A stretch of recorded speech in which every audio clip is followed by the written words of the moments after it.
السلام علیکم ورحمۃ اللہ وبرکاتہ۔ بسم اللہ الرحمن الرحیم۔ اللہ کے نام سے شروع کرتے ہیں جو بڑا مہربان اور نہایت رحم کرنے والا ہے۔ پارہ نمبر 30 اور سورہ الضحیٰ جس سے اس سورت کا آغاز فرمایا گیا، اس میں 1 رکوع، 11 آیتیں، 40 کلمے، 172 حروف ہیں۔ یہ سورت مکہ میں نازل ہوئی۔ آیت نمبر 1 کے مطابق والضحیٰ واللیل اذا سجی، یعنی قسم ہے روز روشن کی اور رات کی جب وہ سکون کے ساتھ چھا جائے۔ نہ آپ کے رب نے آپ کو چھوڑا اور نہ ہی وہ ناراض ہوا۔ آیت کی تشریح سے پہلے اس کی شان نزول آپ سن لیجئے، سورت کا مفہوم سمجھنے میں آسانی ہوگی۔ شاہین کی روایت یہ ہے کہ نبی کریم صلی اللہ علیہ وسلم بوجہ بیماری باعث 2-3 روز سحری کے وقت بیدار ہو کر مصروف عبادت نہ ہو سکے تو ابو لہب کی بیوی ام جمیل، جس کا مکان نبی کریم صلی اللہ علیہ وسلم کے مکان کے پڑوس میں تھا، وہ آئی اور کہنے لگی، جس کا ترجمہ ہے کہ میں دیکھتی ہوں کہ تمہارے شیطان نے تمہیں چھوڑ دیا ہے، 2-3 رات سے میں نے اس کو تمہارے نزدیک آتے ہوئے نہیں دیکھا۔ اللہ تعالیٰ نے اس کی اس گستاخی کے جواب میں یہ سورہ مبارک نازل فرمائی۔ دوسری روایات میں یہ ہے کہ ابتدائی اگست میں کچھ عرصہ نزول وحی کا سلسلہ جاری رہا اور پھر ایک دم رک گیا۔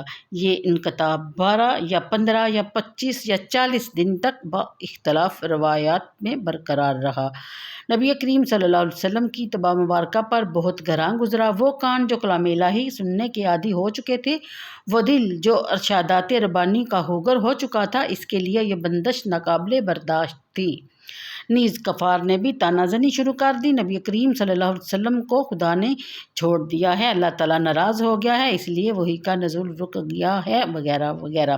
اللہ تعالیٰ نے کفار کی ان خرافات کی تردید قسم اٹھا کر اپنے محبوب کریم کو بھی تسلی دی کہ آپ پریشان نہ ہوں۔ جس طرح دن کی روشنی کے بعد رات کی تاریکی میں گوناگوں حکمتیں ہیں، اسی طرح نزول وحی اور پھر اس کے بعد انقطاع میں بھی بڑی بڑی حکمتیں مضمر ہیں۔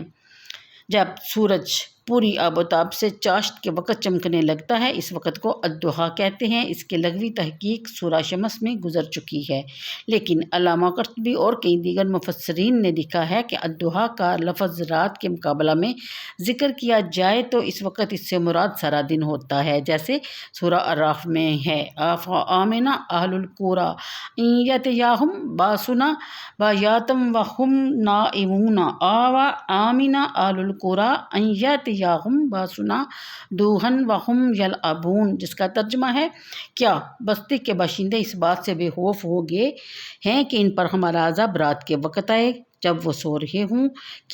کیا بستی کے باشندے بے خوف ہو گئے ہیں کہ ان پر ہمارا عذاب دن کے وقت آئے جب کہ وہ کھیل کود میں مشغول ہوں؟ یہاں ضحیٰ سے مراد چاشت کا وقت نہیں بلکہ سارا دن ہے۔ والضحیٰ کے بعد واللیل اذا سجی ہے، اس لیے یہاں بھی پورے دن کی قسم کھائی جا رہی ہے۔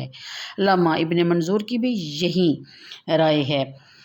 اگلی آیت کے مطابق جب رات خوب تاریک ہو جائے اور ہر سو آرام و سکون پھیل جائے تو اس کو عرب کہتے ہیں کہ سمندر پرسکون ہے اور رات پرسکون ہے۔ حضرت امام جعفر صادق سے منقول ہے کہ ضحیٰ سے مراد وہ دن ہے جس میں اللہ تعالیٰ نے موسیٰ علیہ السلام سے کلام فرمایا، اور رات سے مراد شب معراج ہے۔ حضرت شاہ عبد العزیز محدث دہلوی رحمۃ اللہ علیہ کی تفسیر عزیزی کے چند سطور اہل شوق اور محبت کے مطالعہ کے لیے یہاں نقل کیے جا رہے ہیں۔ یہاں فارسی میں لکھا ہے، اس کا ترجمہ کچھ یوں ہے کہ بعض مفسرین نے کہا ہے کہ ضحیٰ سے مراد حضور کی ولادت باسعادت کا دن اور لیل سے شب معراج مراد ہے۔ بعض فرماتے ہیں کہ ضحیٰ سے مراد حضور کا روح انور ہے اور لیل سے مراد زلفے، اور بعض نے فرمایا کہ ضحیٰ سے مراد نور علم ہے جو نبی کریم صلی اللہ علیہ وسلم کو دیا گیا، جس کے سبب سے عالم غیب کے مخفی اسرار بے نقاب اور منکشف ہوئے، اور لیل سے مراد حضور صلی اللہ علیہ وسلم کا عفو درگزر کا خلق سے جس نے امت کے عیبوں کو ڈھانپ دیا۔ بعض علماء کا ارشاد ہے کہ دن سے مراد نبی کریم صلی اللہ علیہ وسلم کی ظاہری احوال ہیں جن سے مخلوق آگاہ ہے، اور رات سے مراد حضور صلی اللہ علیہ وسلم کے احوال باطن ہیں جن کا علم الغیوب کے بغیر کوئی نہیں جانتا۔ اگلی آیت کے مطابق روشن دن اور تاریک اور پرسکون رات کی قسم کھا کر کفار کی اعتراضات اور متعاون کا متردد فرمایا اور ساتھ ہی اپنے حبیب کی دلجوئی بھی کر دی کہ اے محبوب، آپ کے پروردگار نے تو آپ کو چھوڑا ہے اور نہ آپ سے ناراض ہوا ہے، بلکہ وحی کے نزول میں بھی اس کی کئی حکمتیں ہیں اور ان کے کتاب میں بھی کئی حکمتیں مضمر ہیں۔ اگلی آیت کے مطابق فرمایا بلکہ آپ پر آپ کے رب کے لطف و کرم اور انعام اور احسان کا سلسلہ ہمیشہ جاری رہے گا۔ ہر آنے والی ساعت گزرتی ہوئی ساعت سے، ہر آنے والی گھڑی گزری ہوئی گھڑیوں سے، ہر آنے والی حالت گزشتہ حالات سے اعلیٰ بہتر سے بہتر اور ارفع سے ارفع ہوگی۔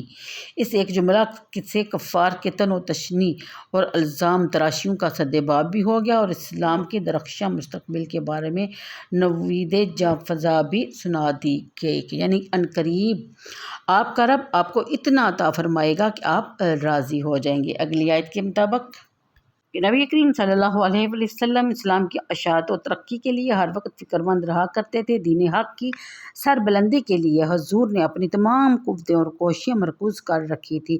ایک لمحہ بھی چین سے نہ گزرتا تھا، اپنی امت کی بخشش اور مغفرت کا خیال ہر وقت مضطرب رکھتا تھا۔ ان تمام تفکرات اور اضطرابات کو یہ فرما کر دور کر دیا کہ آپ کا رب اپنے لطف و کرم کا آپ پر وہ میم برسائے گا کہ آپ کا قلب مبارک خوردسنود مسرور ہو جائے گا۔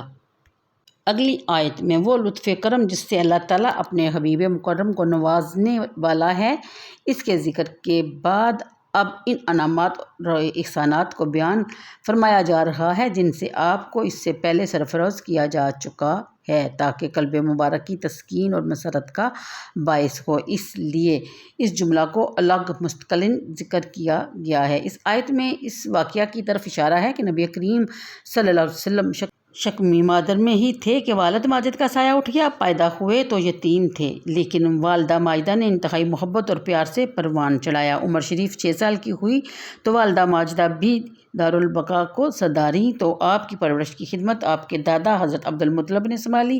8 سال کی عمر میں جد محترم بھی داغ مفارقت دے گئے تو یہ شہادت حضور صلی اللہ علیہ وسلم کے حقیقی اور شفیق چچا جناب ابو طالب کے سپرد کی گئی۔ انہوں نے تادم واپسی اس خدمت کو اسی حسن خوبی سے انجام دیا کہ اس کی مثال پیش نہیں کی جا سکتی۔ ویسے تو ہر ماں اپنے لگتے جگر پر 100 جان سے قربان ہوتی ہے، ہر دادا اپنے متوفی فرزند کے یتیم بچے کو بڑی محبت بری نظروں سے دیکھتا ہے، چچا کا پیار بھی اپنی فوت شدہ بھائی کے فرزند کے لیے بڑا عمیق ہوتا ہے، لیکن یہاں معاملہ ہی کچھ اور تھا، بالکل جدا ہے۔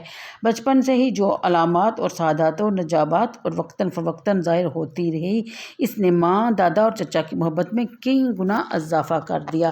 نبی کریم صلی اللہ علیہ وسلم کی معصومانہ ادائیں اور پاکیزہ اطوار اور نجابت اور سعادت کے وہ آثار جو ہر صبح مسمہ نمایاں ہوتے رہتے تھے، انہوں نے حضور صلی اللہ علیہ وسلم کی محبوبیت میں اتنا اضافہ کر دیا تھا کہ آپ کی قدر و منزلت کو ان حضرات کی نگاہوں میں اتنا بلند فرما دیا کہ جو کسی اور بچے کو نصیب نہیں ہو سکتی، اور جس ساری ادائے دل بری اللہ تعالیٰ کی بخشی ہوئی تھی۔ اس لیے فآوا کو نسبت اپنی طرف فرمائی کہ ہم نے اپنی خاص مہربانی سے ان کے دل میں حضور کی محبت اور ادب و احترام اور قدر و منزلت پیدا فرما دی۔ علامہ قرطبی نے مجاہد سے ایک اور تفسیر نقل کی ہے، جس کا ترجمہ ہے کہ یہاں یتیم سے مراد وہ در شخوار ہے جو اپنی آب و تاب اور قدر و قیمت میں بے مثال ہوتا ہے۔ علامہ الوسی کہتے ہیں کہ بہتر یہ ہے کہ کہا جائے کہ اللہ تعالیٰ نے اپنی آپ کو ساری مخلوقات میں یگانہ اور عدیم النظیر پایا۔ صدف امکان کو آپ جیسا موتی آج تک نصیب نہیں ہوا، پس اللہ تعالیٰ نے اپنے آغوش رحمت میں آپ کو پناہ دی۔ اس آیت کے ترجمہ میں بڑے بڑے مدعیان علم نے بری طرح ٹھوکر کھائی، اس لیے اس کو اچھی طرح سمجھنے کی کوشش فرمائیے۔ مزید جاننے کے لیے میری نیکسٹ ویڈیو کا انتظار کیجیے۔ اللہ حافظ۔